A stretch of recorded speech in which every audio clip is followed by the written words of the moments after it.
शहर बेंगलुरु के क़ल्ब में आने वाले क्वींस रोड पर वाक़ दारुस्सलाम एक मारूफ इमारत जो यतीम खाना अहले इस्लाम की मिल्कियत है। इस इमारत के तीसरे मरहले का इफ्तिताह अमल में आया।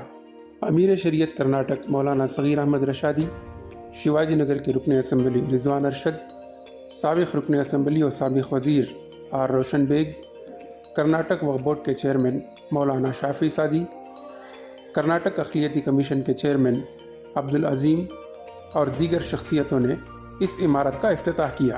यतीम खाना अहले इस्लाम के सेक्रेटरी नवीद अहमद ख़ान के मुताबिक 40,000 मुरब्बा फीट पर मुश्तमिल इस 4 मंजिला इमारत से यतीम खाना अहले इस्लाम को माहाना 35 लाख रुपए तक की आमदनी होने की तवक्का है। इससे पहले दारुस्सलाम का पहला और दूसरा मरहला तामीर किया गया, जहां पर बहुत सारे दफातर मौजूद हैं। दारुस्सलाम के दूसरे मरहले में शिफा अस्पताल मौजूद है। नवीद अहमद ख़ान ने बताया कि इस इमारत से जो आमदनी होगी उससे यतीम खाने की माली पोजीशन जहां मुस्तहकम होगी और साथ ही यतीम बच्चों की और भी बेहतर खिदमत अंजाम देने की कोशिश की जाएगी। इन्होंने इस मौके पर ऐलान किया कि आने वाले दिनों में शुमाली कर्नाटक में भी एक यतीम खाना कायम करने के लिए यतीम खाना अहले इस्लाम के जिम्मेदारान कोशिश करेंगे। पेश है एक रिपोर्ट।